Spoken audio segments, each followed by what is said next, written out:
Entonces, esto es regulación. Esto está descargado. Regulación de la ingesta.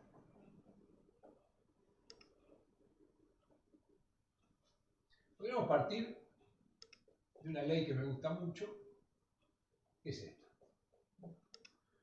Calor más trabajo más materia me da la variación de energía interna. Entonces, es claro que si esta energía interna se hace negativa, esta variación de energía interna se hace negativa, ¿qué quiere decir? Que estoy consumiendo moléculas de energía y eso va a estimular la búsqueda de nutrientes. Mientras que si esta variación se hace positiva, quiere decir que ya construí y estoy construyendo reservas, quiere decir que la energía me sobra, esto debería frenar la incorporación de nutrientes. Y también es claro, cuando uno come, uno dice, bueno, yo estoy en ayuno, comí anoche, ya estoy teniendo un poco de hambre, ¿no es cierto? Es como que ya hay señales que están ocurriendo dentro mío que están haciendo que yo ya entre a pensar de dónde voy a sacar energía. Y cuando al almuerzo o a la cena como, llega un momento que hay señales que me dicen, bueno, ya está viejo, comiste todo lo que está tan demasiado rico, pero bueno, lo vamos a guardar en el heladero, lo come mañana. No hace falta que me lo diga otra persona, mi sistema nervioso me lo va diciendo. Entonces eso, básicamente, hay algo que mide eso. ¿Cómo funciona este sistema? El sistema funciona de la siguiente manera. Nosotros básicamente, podríamos decir, tenemos el tejido adiposo, que vimos recién, que es donde se almacenan triacilglicéridos, y esos triacilglicéridos son un reflejo de esta variación de energía interna. Yo cuando voy depositando, esto va siendo positivo, y si consumo triglicéridos, esto va siendo negativo. Y después tengo el tracto gastrointestinal. En el tracto gastrointestinal intervienen alimentos, entran alimentos, pero cuando ingresan alimentos, esos alimentos van a sufrir digestión, van a sufrir absorción y van a pasar a sangre moléculas como la glucosa, aminoácidos, y esto van a ir a procesos de biosíntesis para formar estructura y para formar depósitos, triacilglicéridos, también formar glucógeno, digamos, proteínas, estructuras en general. Eso ocurre de esta manera. Pero cuando el tracto gastrointestinal recibe los alimentos, el tracto intestinal va a generar, pongámosle hormonas, la mayoría son hormonas. Genera hormonas, que esas hormonas lo que van a hacer es, por algún lado, favorecer estos procesos. O sea, entraron alimentos, algunas de las hormonas lo que van a ir es a cumplir su rol, es decir, bueno, a ver, favorecemos la absorción, la distribución, la biosíntesis. Otras hormonas van a actuar favoreciendo la digestión, porque van a actuar sobre glándulas que produzcan enzimas para la digestión. Y otras hormonas van a ir a actuar sobre el sistema nervioso, para que el sistema nervioso controle de alguna manera la cantidad de alimentos que ingerimos.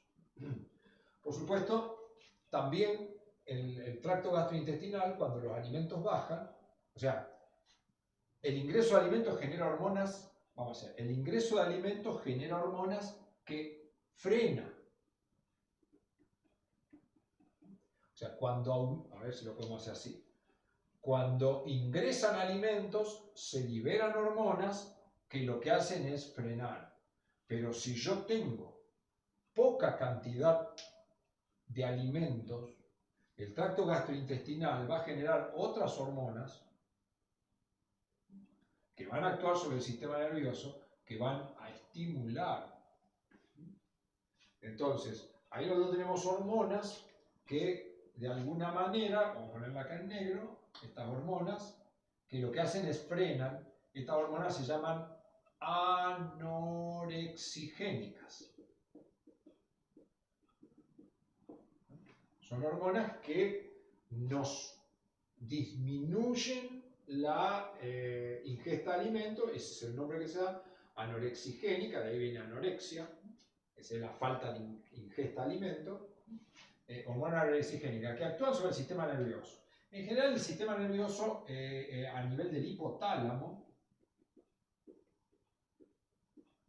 es que sensa estas señales, donde tenemos básicamente, podríamos decir, dos centros: centro de saciedad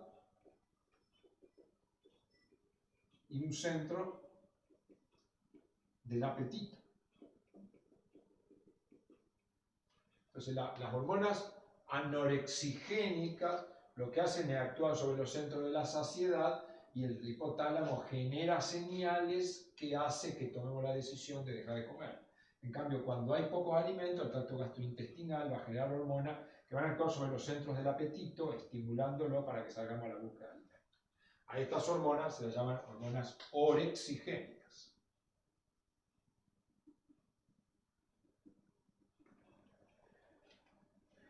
Entonces decía, estos centros están en el hipotálamo, básicamente en el núcleo que se llama el núcleo arcuato, por lo menos lo que está, se identifica como uno de los principales centros. Seguramente no es el más importante ni tampoco es tan definido, pero es un centro importante donde está el centro de saciedad y el centro de apetito. ¿Cómo se sabe que realmente están ahí? Porque, bueno, porque aquellas hormonas con actividad anorexigénica y orexigénica tienen receptores. O sea, a través de esas técnicas que estudiamos en el curso de endocrino y que alguna vez hablamos en algún lado, técnicas de inmunohistoquímica, uno puede detectar en qué lugar están los receptores y en base a eso se van identificando. Dentro del hipotálamo se encuentran neuronas básicamente que se pueden agrupar en dos tipos de neuronas. Las neuronas POMC-CART y las neuronas o núcleos, digamos, AGRP y NPI, o hay que ser. Esos son núcleos, son neuronas. ¿Y qué quiere decir eso? POMC-CART, AGRPI. Esos son proteínas que se expresan en esas neuronas en particular.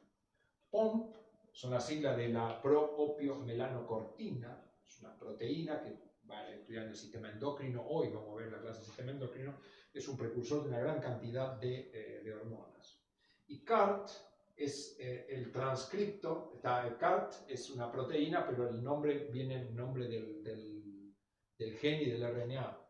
Es el transcripto relacionado a anfetaminas y cocaína, o sea, es un transcripto relacionado a ciertas sustancias que actúan en esas neuronas. Entonces, estas neuronas, cuando son estimuladas, están relacionadas a centros de la saciedad. Entonces, esas neuronas, cuando son estimuladas por hormonas de tipo anorexigénicas sobre el centro de la saciedad, me dicen, bueno, dejemos de comer y aumentemos el gasto energético. Es decir, nuestro cerebro toma esa decisión, de decir, bueno, ya consumí lo necesario, ahora tengo que gastar. Mientras que las hormonas orexigénicas actúan sobre esto, que RP, esto es el péptido relacionado a GUTI, es un nombre, Agouti Related Peptide, y esto es el neuropéptido I. Estos neuropéptidos están relacionados a la ingesta, al hambre, a la ingesta. Centro del apetito, al apetito. Entonces, en una situación de falta de ingesta de alimentos, nuestro tracto gastrointestinal genera hormonas que van a estimular básicamente esto, diciendo, no, gasta menos energía, salí a buscar. Salgo a buscar, ¿cómo? Cuando como se generan estas hormonas de alguna manera van a actuar sobre los receptores de los centros POMC-CART, y POMC-CART va a decir, bueno, ya está viejo, listo, ahora a gastar y no comer más. Entonces vivimos en ese ciclo que nuestro sistema nervioso controla de alguna manera. Sabemos que lo controla hasta por ahí nomás. ¿Por qué? Porque, bueno, la liberación de estas hormonas es influenciada por una gran cantidad de factores. ¿Cuáles son las hormonas? Wow, se va el tiempo. Dentro de las hormonas anorexigénicas hay un montón. Pero dentro de las hormonas anorexigénicas, vamos a ver para acá, tenemos la insulina. Cuando ingresa el alimento al tracto gastrointestinal, se produce la absorción de moléculas y estas moléculas son las que estimulan que se libere insulina. O sea, la insulina tiene un efecto anorexigénico, tiene receptores a nivel del sistema nervioso, que va a hacer que surjan señales neuronales que nos induzcan a dejar de comer. La insulina. Otra es la ovestatina. La ovestatina es una proteína, polipéptido, producido por la pared del estómago. La pared del estómago, cuando se estira, genera ovestatina.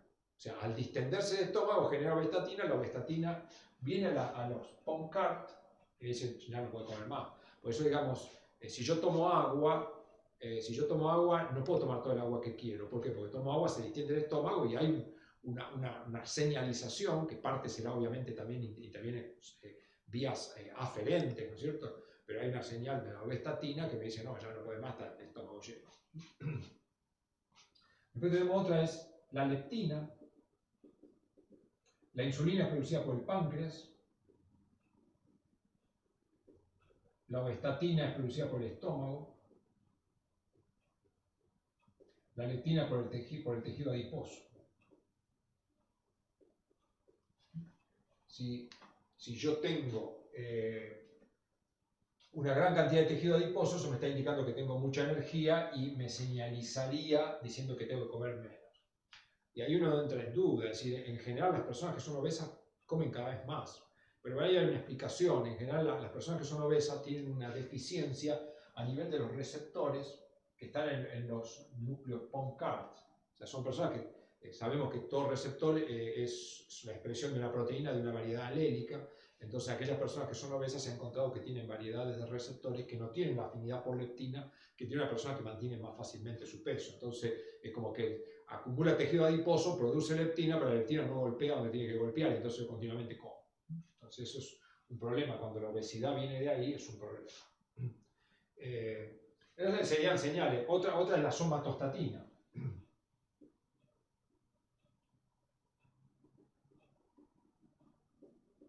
La somatostatina, que es producida por el sistema nervioso, inclusive también la produce, pero la produce el páncreas, las células delta del páncreas producen somatostatina. También tiene efecto inhibitorio estimulatorio de la neurona de la saciedad. Las hormonas orexigénicas, una es la grelina, que es producida por el estómago.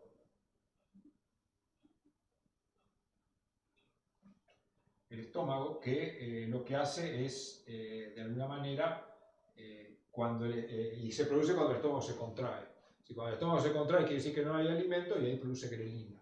Entonces la grelina lo que hace va a golpear sobre la neurona AGRP-NPI, motivando la ingesta. Y después hay cuestiones sensoriales, ¿no es cierto? La palatabilidad.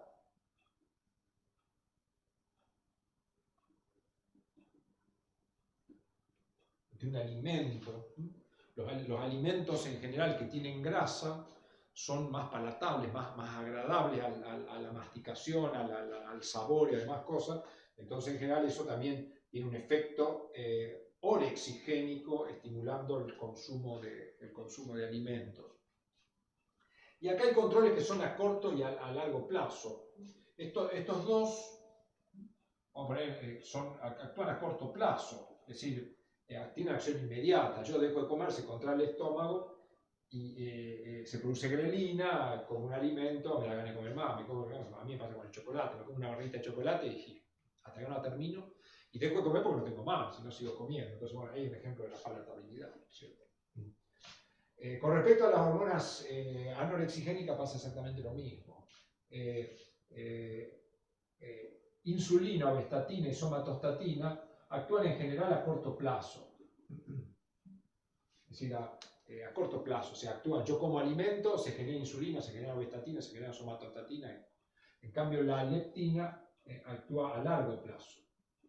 Es decir, se va acumulando tejido adiposo, cada vez produzco más leptina, y esa leptina, ¿qué hace? Bueno, teóricamente, si todo funciona bien, inhibe los centros del apetito. Además, esa leptina también estimula la expresión de la proteína que se llama termogenina, que la termogenina lo que hace es aumenta el catabolismo, o sin acoplar tanto en la formación de ATP, que ahí está un poco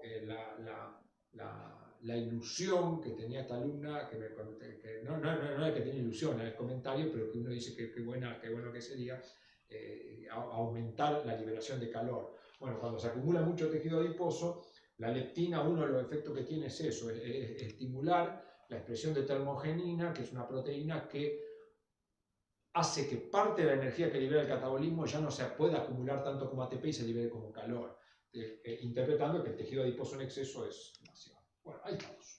Entonces ahí terminaron los 15 minutos de gloria para el control de la... Esto es muchísimo más complejo, pero bueno, vamos viéndolo.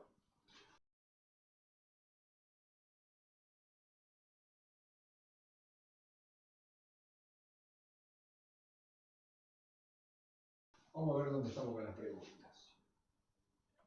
Venimos de arriba. Acá a las 9:12 Lara preguntó, ¿puede ser que con la edad disminuya la secreción de grelina? Puede ser, no lo sé. La verdad que no lo sé. En general, con la edad aumentan las mañas, aumentan los dolores y disminuye todo el resto, ¿no? No sé si hay alguna cosa que aumenta la rigidez del cristalino, pero es probable, sí. Digamos, la síntesis proteica es evidente que se ve deteriorada con el transcurso de los años. No sé por qué, no tengo explicación. Seguramente se puede explicar por el acortamiento de los telómeros, se puede explicar por los radicales libres, el estrés oxidativo, o por alguna otra teoría, o por la radiación neutrónica que viene del Sol, que es otra teoría interesante del envejecimiento. Pero sí es probable. Es decir, de todas maneras no tengo perfiles. Habría que ver si alguien midió a lo largo de la... Sí, debe estar seguro, habría que buscarlo. Si hay una medición...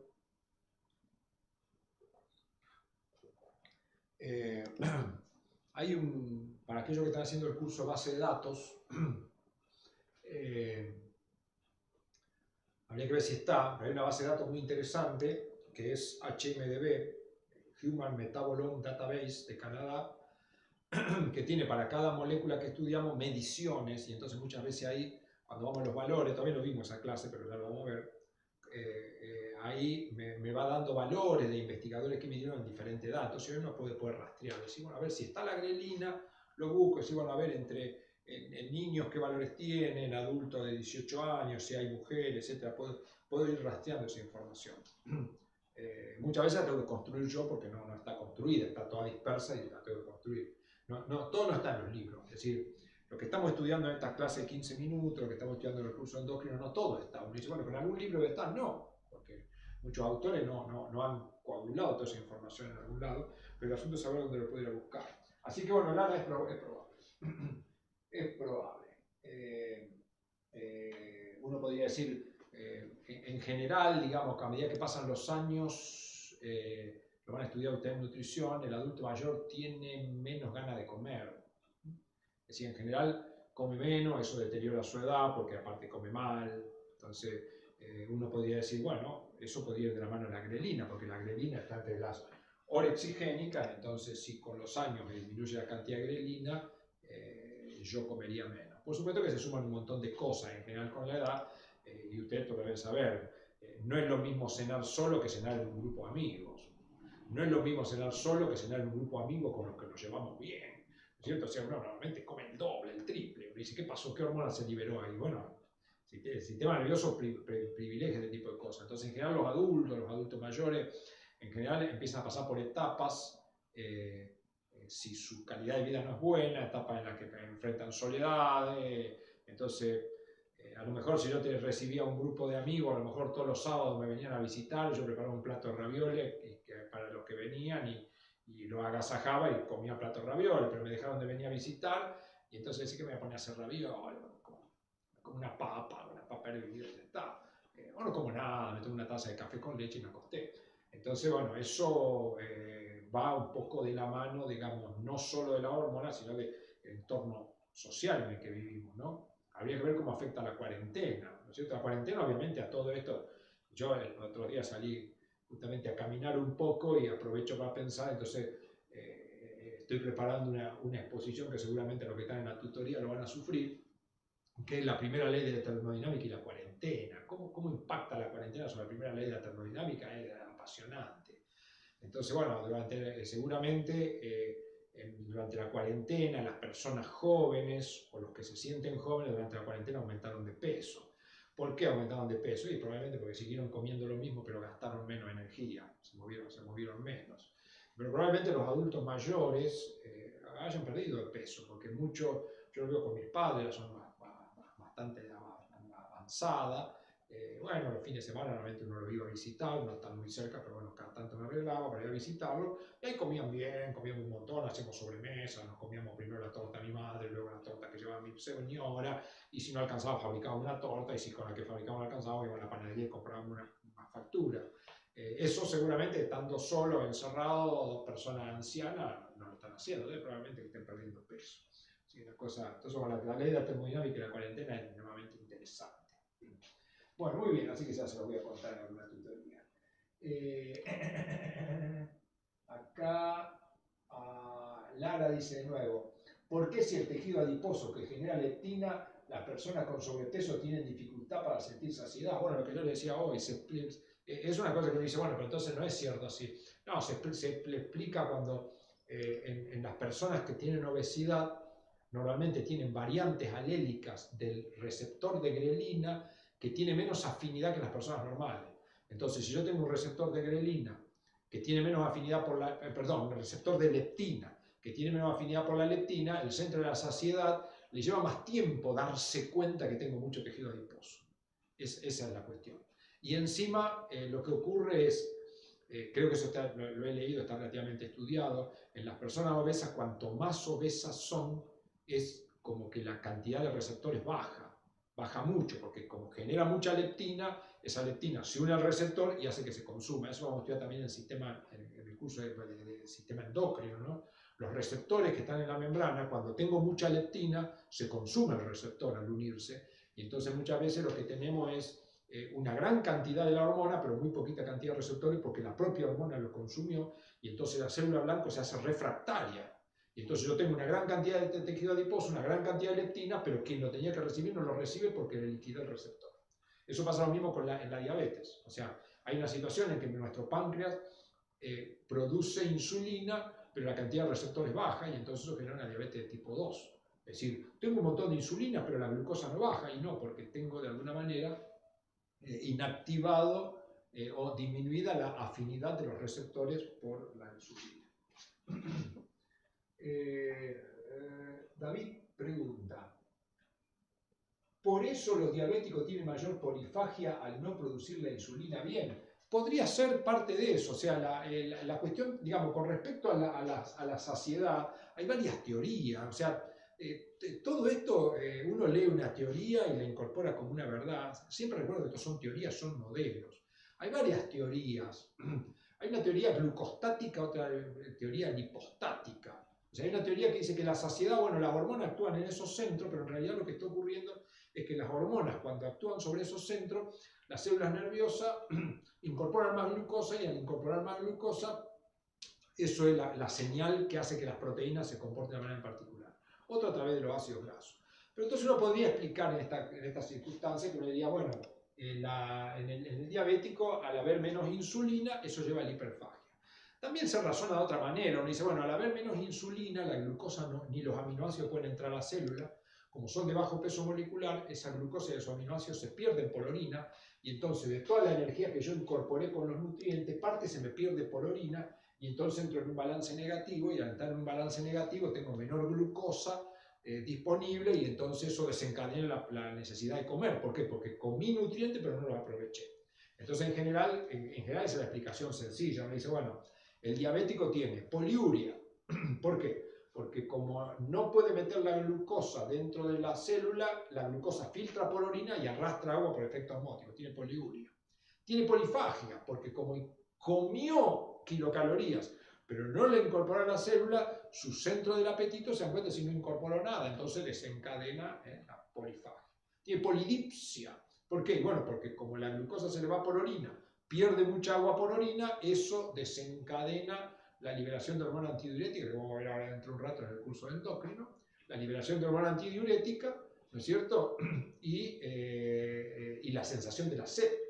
Por un lado intento recuperar agua, pero no puedo porque estoy perdiendo glucosa, y entonces aumenta la osmolaridad y eso desencadena,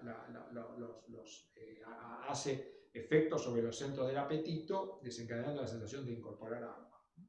Eso es lo polidipsia, polifagia, polidipsia, poliuria, polifagia y pérdida de peso, las 4 P de la diabetes. Pérdida de peso, ¿por qué? Porque como nutrientes, pero se me van por orina, y entonces la energía que yo incorporé hace que esto sea negativo, y si esto es negativo pierdo peso. La primera ley de la termodinámica explica todo. Eso es una ley fabulosa. Lara dice, puede ser que una de las causas por las que las personas que hicieron dieta hipocalórica tengan dificultad para bajar de peso sea porque se dañó algún receptor para hormona relacionada. Como poder puede ser. Puede ser. La restricción calórica desencadena los centros del apetito. Eso es razonable. O sea, hay una situación, entonces, el problema es que muchas personas hacen restricción calórica, pero hacen una restricción calórica social, ¿cierto? Es decir, no comen, yo tengo muchos conocidos, yo tengo una persona que nunca la vi comer, sin embargo, era así, nunca la vi comer, la invité a comer, no, nunca quiso comer. O sea, hay personas que hacen una restricción calórica social. ¿Qué quiere decir? Bueno, ante la sociedad me muestro como que ingiero menos kilocalorías, porque la verdad que quiero bajar de peso, pero después cuando estoy escondido como todo lo que no comí más todo lo que no debería comer, las dos cosas. Entonces, hay muchas personas que están en restricción calórica y aumentan de peso, y le echan la culpa a alguien. Hasta a veces el marido puede ser el causante de eso, pero siempre buscan un causante. Dicen, bueno, yo tengo hipotiroidismo, no, las hormonas no me favorecen, y la luna, porque está la luna llena, y yo siempre tengo, pero la realidad es que si yo aumento de peso, esto siempre lo discuto con mi señora, ¿no? Si yo aumento de peso, la ley de termodinámica es infalible. Si aumento de peso, porque esto es positivo. Si esto es positivo es porque trabajé menos o comí más. No hay otra. No influye. Sí, la luna podrá tener alguna influencia, no sé, el signo del zodíaco, el mes del año, sé que sea alguna cosa, alguna explosión nuclear. Pero en general, estoy trabajando menos o estoy gastando más, estoy comiendo más. Sí. Bueno. Sandro dice, eso sería lo que la adaptación de los receptores. Sí, lo que yo decía, los receptores, cuando una hormona baja, el receptor se expone más, una hormona sube, o sea, hay todo un mecanismo ahí de desensibilización que puede jugar en estas circunstancias, y que no olviden que siempre, tanto la hormona, la leptina, la insulina, todas las cosas que hemos hablado acá, estatina, grelina, son proteínas que dependen de alelos, y no tengo un solo alelo. Vas a entrar a la base Uniprot, ir a buscar y van a encontrar que para algunas de esas proteínas hay una variedad alélica tremenda. Siempre hay una forma más general que se llama forma canónica, que es la más común, pero hay una gran variedad. Entonces, puede ser que mi madre a lo mejor tenía 2 alelos de buen funcionamiento, era delgadita, bueno, mi padre es obeso, porque tiene esa variedad, y bueno, a lo mejor ese gen que tiene mi padre es un gen dominante, entonces cuando se produce la fecundación terminan generando hijos todos obesos, o al revés, todo porque es dominante el otro. La naturaleza no elige como dominante el mejor elemento, ¿no? Lo ideal sería que siempre el dominante sea el mejor gen, pero lamentablemente no es así. A veces sí, otras veces no. ¿Por qué? Bueno, porque eso, digamos, de cuál se inactiva y cuál se activa es una cuestión relativamente al azar. Hay cosas interesantes de esto para hablar un rato largo, pero vamos a tratar de responder todas las preguntas, que como andamos bien con la hora. Jazmín dice, entonces, cuando se dice que no hay que comer rápido porque tu cuerpo tarda en asimilar que se llena, sería porque uno come más rápido que las hormonas anorexígenas actúan, y puede haber algo de eso, Es decir, cuando yo como, la liberación de insulina, si bien seguramente puede ser que empiece la liberación, para que cuando yo como, eso está en la boca, tiene que pasar al esófago, al estómago, el estómago va a estar un tiempo, unos minutos u horas, dependiendo del alimento, recién pasa al intestino, cuando pasa al intestino se empieza a producir la hidrólisis y la absorción, y ahí recién la glucosa va a pasar a la sangre y va a liberar insulina, entonces recién ahí la insulina va a poder empezar a actuar. Va a tener que llegar, unirse a los receptores, ¿no es cierto? Mientras tanto no pasó nada, entonces cuando uno come extremadamente rápido, normalmente la saciedad la siente a nivel del estómago. ¿Por qué? Porque se distendió de una manera como si uno se toma un litro de agua de golpe. En cambio, si uno come lento, va ingiriendo, al comer lento, la cantidad de kilocalorías es más pequeña, y uno ya cuando entran todos esos nutrientes, la glucosa, la insulina y todos los neuropéptidos que se liberan, dan la sensación de saciedad. Entonces, el hecho de comer lento, en primer lugar, ingiero una menor cantidad, la cantidad de kilocalorías que ingiero es mucho menor. O sea, cuando yo mastico, es decir, al masticar, y si cada masticación la hago 80 veces, no sé cuánto hay que hacerla, termino comiendo menos porque el periodo largo, termino comiendo menos que si lo comiera, entonces la cantidad de kilocalorías ingerida es mucho menor. Y aparte, tengo ese mecanismo que probablemente actúe mucho mejor. ¿Sí? Es así. En general no he visto personas obesas que coman lento. Y las personas más delgadas que he visto, pero saludables, son aquellas personas que comen y yo ya terminé, limpié el plato, lavé los platos, preparé el café y todavía están comiendo el bocadito, que uno se pone nervioso. Pero son personas delgadas, mejor dicho, no delgadas, que tienen un peso adecuado y menos ansiosas, tienen en realidad algunos beneficios, digamos, desde el punto de vista de la alimentación y la salud que son interesantes. No he visto, y sí he visto obesos que comen y que se devoran las cosas y uno tiene que apurarse y uno se torna devorador también porque si me di cuenta me comió todo. Entonces en general las personas que comen rápido tienden a tener obesidad y probablemente lo que dice Jamín sea cierto, o sea, ya una cuestión, habría que ver si hay mediciones de ese tipo de trabajo, seguramente alguien lo hizo que puede encontrar esa información. Todo esto lo que estamos diciendo es especulativo. Lara dice, el agua hace que se produzcan las mismas hormonas anorexigénicas y orexigénicas que el resto de los alimentos, porque a fin de cuentas también es materia. No tengo claro si exactamente producen las mismas hormonas, no lo sé, no lo he visto ni lo he encontrado en algún trabajo. Lo que sí, si uno pone un litro de un alimento o un litro de agua, ambos producen una saciedad instantánea que viene de reflejos que surgen desde el estómago. Ahora, si yo lleno con agua, como esa agua no tiene nutrientes, eso no produce liberación de gastrina y por lo tanto el esfínter que está en el píloro no se cierra y el agua pasa rápidamente. Entonces yo me tomo un litro de agua, a los 10 minutos tengo hambre de nuevo. En cambio, si yo me tomo un litro de leche, la saciedad me lleva más tiempo. ¿Por qué? Porque el estómago queda lleno durante más tiempo, porque al tener proteína libera gastrina y la gastrina, además de estimular la secreción de hormonas, de enzimas y de ácido clorhídrico, frena, cierra el esfínter para que todo eso quede en el estómago y actúe como un digestor. Entonces, cuando uno come algo que requiere digestión, la saciedad dura más tiempo.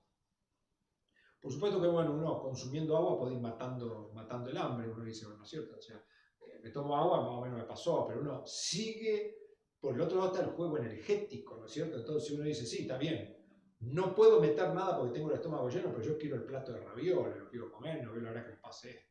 O sea que nuestro cerebro no solo mide el estómago, mide la energía disponible, la glucosa que tengo, las hormonas que tengo dando vueltas. Si yo tomo agua no se libera insulina, entonces yo no se libera insulina, no puedo comer porque tengo la panza llena, pero sí quiero comer porque la insulina que no está inhibiendo el centro del apetito. Muy bien, muy lindo esto. Pilar dice, cuando masticamos chicle, estimulamos la secreción de hormonas que estimulan el apetito. Y no lo sé, Pilar, qué buena pregunta. Mucha gente que mastica chicle para mantenerse de alguna manera entretenido y tratar de no comer, ¿no es cierto? Pero es desesperante eso. Desesperante, uno tira, bueno, es una batalla. La cuestión de consumo de alimento y mantener una imagen que es social. El problema es que nuestro peso es evaluado por la sociedad. Uno dice, está mal, sí, está mal, pero está bien. Es decir, la sociedad es así, ¿no? La sociedad no es maligna, la sociedad fue hecha así, respondemos a todos nuestros genes y uno tiende a aceptar mejor cuando a una persona por diferentes cosas, ¿no es cierto? Por su capacidad intelectual, por su capacidad física, por su imagen. Medimos todas las cosas.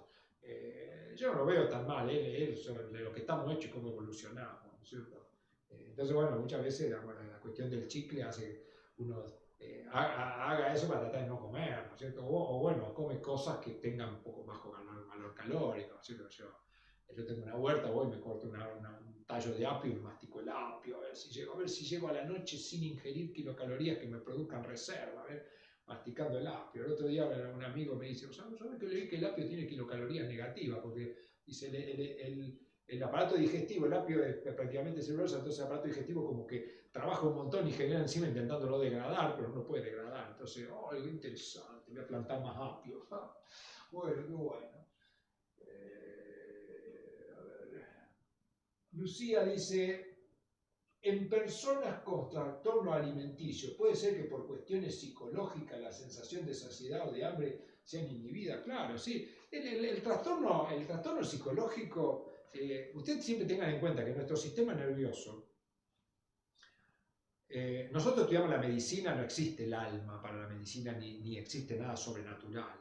Todo lo que nuestro sistema nervioso hace es interacción moleculares, hormonas con receptores, neurotransmisores.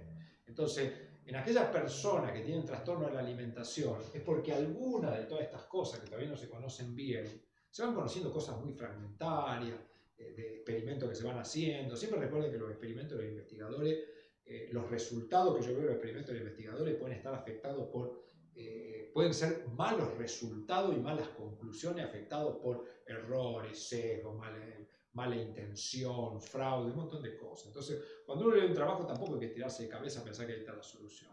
Pero digamos, nuestro sistema nervioso y todos nuestros aparatos funcionan por interacción de moléculas. En general, moléculas que salen de una célula, viajan a otra, cercana o lejana, e interactúan con receptores. Y todas esas moléculas son sintetizadas por enzima y todos los receptores son sintetizados como proteínas, entonces todo eso depende de nuestro gen. Entonces, en aquellas personas que tienen trastorno de la alimentación, es evidente que hay alguna de esas moléculas que no funciona adecuadamente y no tiene la afinidad que tendría que tener. Entonces existe ese trastorno, que evidentemente es inducido por cosas externas, ¿cierto? Es decir, hay cosas que inducen a que se liberen factores de lo que vemos. Es decir, a mí la propaganda me bombardea con que yo tengo que tener una imagen determinada y bueno, mi organismo, intento luchar contra eso. ¿Qué quiere decir que intento luchar? Intento evitar el ingreso de peso, y entonces se me generan proteínas que hacen que yo tenga ese comportamiento.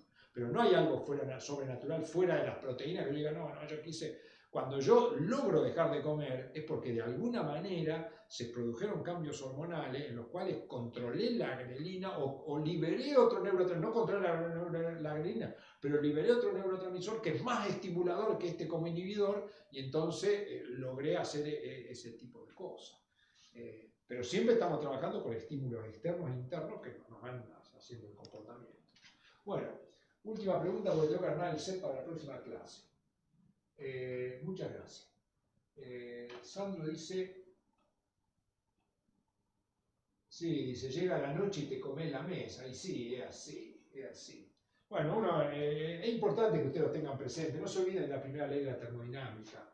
La obesidad es un serio problema que a mí me preocupa cómo el Ministerio de Salud se preocupó por el coronavirus, debería preocuparse de la misma manera, no digo que no se ocupe del coronavirus, pero se deberían ocupar de la misma manera de la obesidad. La población obesa que tenemos en la Argentina es tremendamente grande y estamos dejando que los obesos se mueran como se quieran morir. O sea, no hay campañas para tratar de inducir a una buena alimentación y tratar de torcer.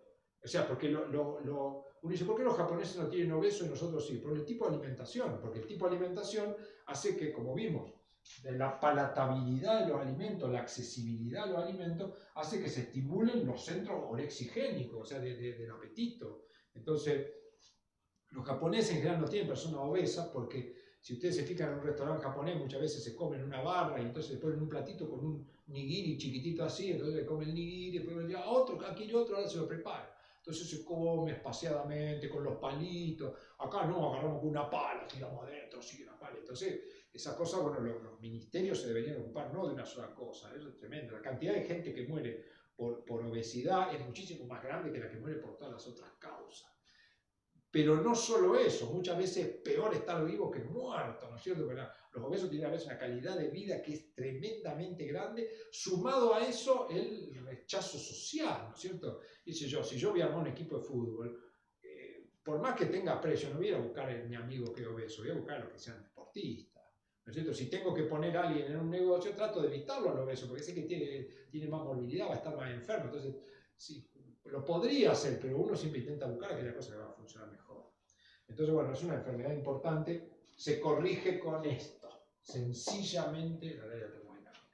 Bueno, en un ratito subo este video y la ejercitación de esto, y recuerden que, bueno, desde el lunes van a empezar una ola de aproximadamente 26, creo que son 26 clases, una detrás de otra, que se van sumando del primer semestre, que los que no lo hicieron lo pueden ir haciendo, al final de todo corregimos todo y el que quiere un certificado por todo esto se lo vamos a otorgar. Bueno, gracias por acompañarme en estas mañanas que siempre arranco medio cansado, porque después me entusiasmo con esto. Pero ahora, bueno, esto me ha producido un gasto energético extremadamente importante, me ha liberado hormonas orexigénicas, entre ellas la grelina, porque voy a tener el estómago chiquitito así que bueno, tengo que ir a incorporar nutrientes para acumular energía para tener, porque tengo otra clase y tengo que gastarla dando la clase. Así que bueno, que la pasen lindo y seguro con algunos nos vemos dentro de un rato.